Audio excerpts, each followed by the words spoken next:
Welcome to Paint Ed. PCA provides painting contractors with connections they need to grow their business. To find out more and to become a member, visit pcapainted.org. Find more great content just like this on PCA Overdrive. A subscription to the platform is included with membership. For all you non-members out there, sign up for a free trial. PCA Overdrive is available on the App Store and Google Play.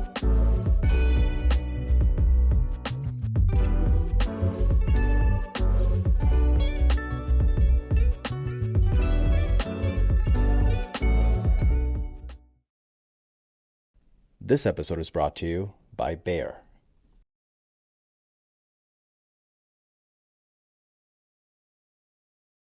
Hey everyone, welcome back to Contractor Evolution, the podcast by Breakthrough Academy. It's the end of the year, and it's been a wild one for a lot of us, I'm sure. There's a lot going on in the world right now, and as entrepreneurs, I'm sure you've experienced this year over year, but owning a business isn't exactly an easy one to navigate. We're having a lot of good chats with a lot of our members and coaches right now, and we've kind of identified the number one issue that a lot of us have faced this year was cash flow. We've been doing some research as well, and we've discovered that 45% of contractors don't really have a financial plan beyond paying the bills and sending out invoices. So in today's episode, I'm going to answer some of the financial questions that we've heard from you guys over and over again. I hope you walk away with a fresh perspective and an actual plan so you can stay cash positive and crush your goals for 2026.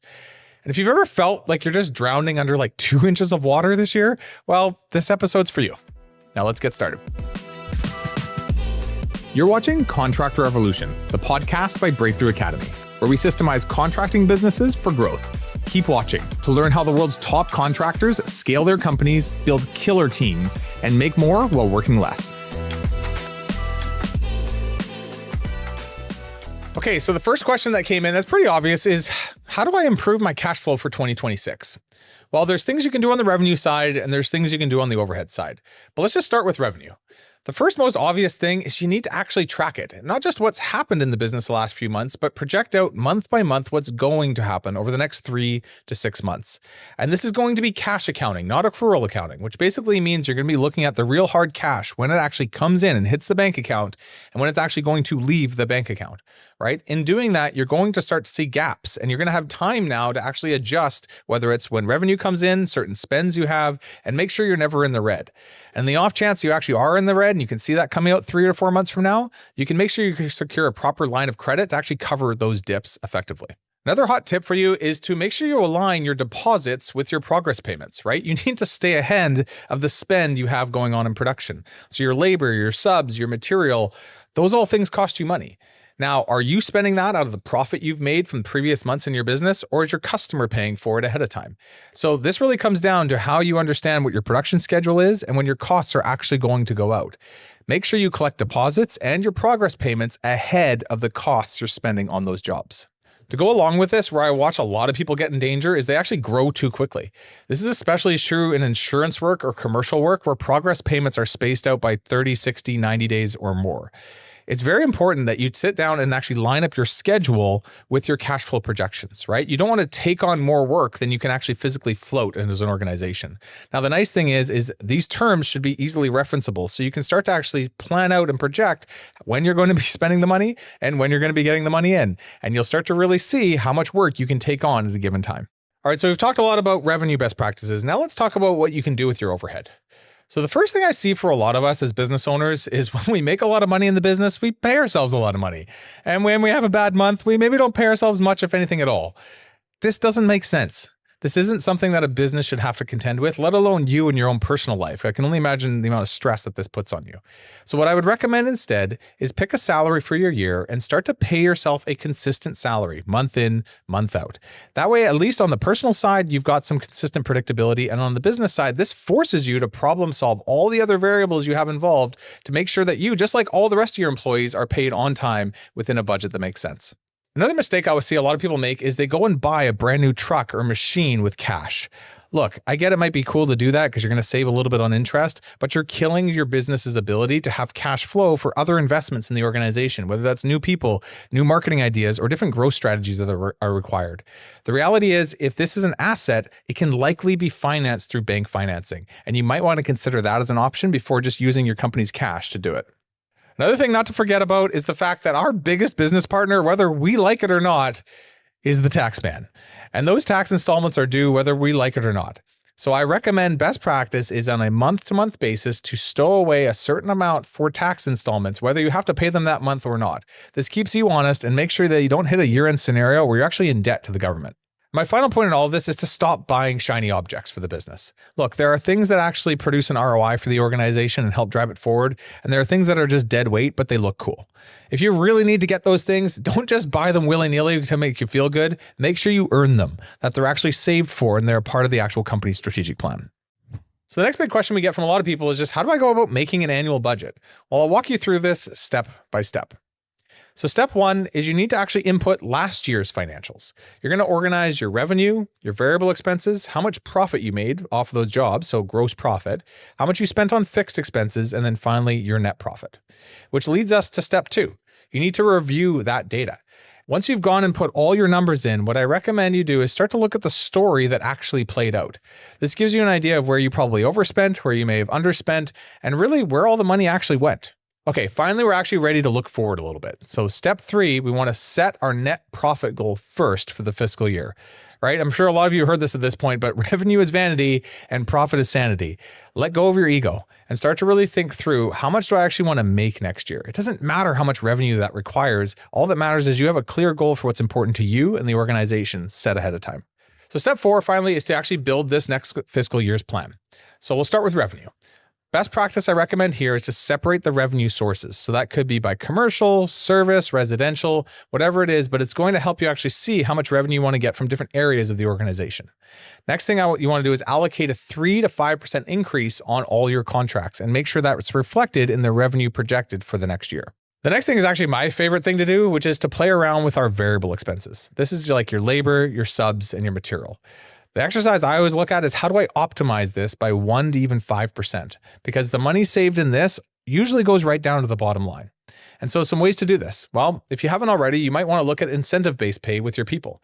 Where is it working? Where is it not? And do you even have it introduced properly? The other thing I do on an annual basis is I'm going to be negotiating my high material uses with my key suppliers, right? What are the things where you spend a lot on all the time? And could you get a better price on it? And then finally, another thing I find a lot of us miss on is having proper subcontractor agreements. There's so much leakage in costs when we work with our subs when things aren't clear. The final thing to look at is fixed expenses.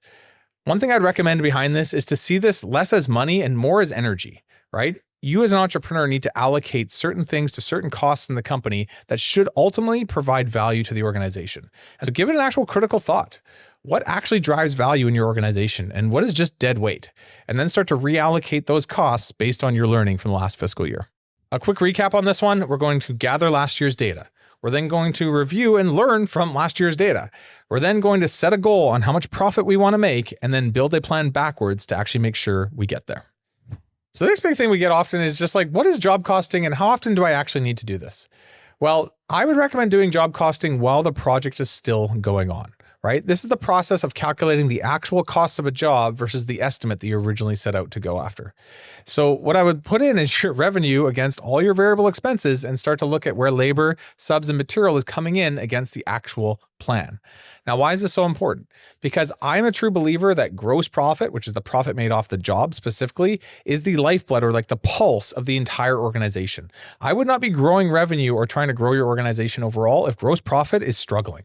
And when you do it on the job, especially while it's still going on, that is your highest likelihood and ability to make a change on the project itself, right? You're starting to watch labor come in way over budget and you can start to problem solve it mid-project versus waiting till afterwards. So once you've got some of the basics down, here's a few extra things I really recommend you do. Start to look at your projects by service type or by crew that produces it or by salesperson that booked it. When you start to clump jobs together and start to see patterns, you'll see certain salespeople that book jobs that are more profitable than other salespeople, or certain crews that produce work more profitably than other crews, or certain types of work, whether it be your service work or your commercial or residential, that is generally has a higher gross profit than the rest of the work you do. This will shift decision-making and where you should actually allocate time, effort, and resources. And this is ultimately where profit is made and lost for the entire organization. My final tip on this is you'll see on the sheet that we have for download is something called gross profit per hour. This essentially tells you how much gross profit was made for every hour worked by one of your people on the projects. Look, at the end of the day, This is a game of 1%, and it's your job as an owner, as an entrepreneur, to understand where these 1% are made and where they're lost. This literally can double the profitability of your company overnight if you truly understand the pattern behind it. The next question we had come in is, how do I get my customers to actually pay me on time? Well, there's a few things you can do, right? The first thing I think is to make sure you've set clear expectations, both at the sales stage and at the job start, so the customer actually knows when they're supposed to be paying you.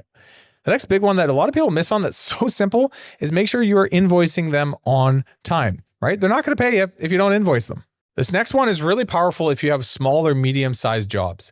You need to collect the check during the final job closeout and walk around day with the customer. You're live there with them. If there's any touch-ups to do or final things to get done, make sure those are done and collect the check before you get you and your crews off-site. The next thing to make sure if you are getting paid post-job is you offer a small incentive for the customer to pay within a week of the job closeout. A small carrot can go a long way. And the last thing here is to have a clear list of who actually owes you money, right? A clear list of your AR. You need a clear standard operating procedure of how to collect that AR. And probably the most powerful thing is clearly defined roles in your company of whose responsibility it is to collect that money. Because if that's not clear, everybody avoids it and nobody goes and collects it. So to recap, make sure you're setting proper expectations, you're invoicing on time, and you're always collecting payment as soon as possible. Another question I get a lot is, can I actually afford a new hire? A lot of people are stuck on this, right? Especially if it's an overhead role where there's just going to be more cash out and no real production happening from it. So this is like office administrators, production managers, or even sales managers.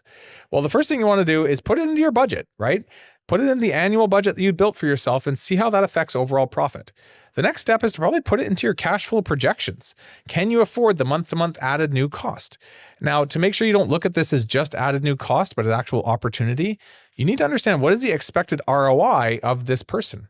If this is a new sales manager, I would expect sales to go up next month. If this is a new production manager, I'd expect production to go up. And if this is a new office admin, I'd expect my capacity as an entrepreneur to go up.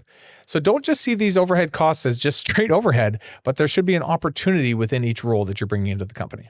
So those are some best practices when you're looking at overhead positions, but then there's also just people that need to produce the work itself. This is actually a calculation you can figure out ahead of time. Look at how much revenue you produce in a month and how many physical hours your people work. Divide one into the other, and you're going to figure out how much revenue you produce per physical hour worked. That's going to really help you understand how many people you need for the next month or 2 or 6 coming up. Once you've got your schedule down and you know how much work you have backlogged, you can start to actually calculate how many people you need to produce that backlog. I would recommend you hire 3 months in advance so you have adequate time to prepare and train that person appropriately. Overall, what am I saying in all of this? Well, you should see people as an opportunity, not a cost. So whether it's an overhead position or a producer role, you should see some level of an ROI by role and make sure as an entrepreneur, you know how to drive that forward within your organization. So the final question we get asked a lot is, what should my profit margins actually be? And as much as I would love to answer this, it's really hard to do on a podcast where everybody's business is a little bit different. But I will tell you what we have done is we've got an industry benchmark report based on all of our members over many years where we can start to tell you by industry what specifically margins should be for gross profit and for net. So make sure you check out that in the link below. All right, that was the last question. So for all of you listening, what questions do you actually have around cash flow or budgeting? Let us know below, and I'll make sure I read every single comment. If you want some of the tools or resources that we mentioned in this episode, they're all down in the description below, so you can grab them there. In the meantime, congrats on making it through another year. Now let's go crush 2026 together. Thanks so much for watching. If you thought today's episode was awesome, it probably means you should subscribe. You're going to get more Contractor Evolution episodes in your feed, and I'll see you next week.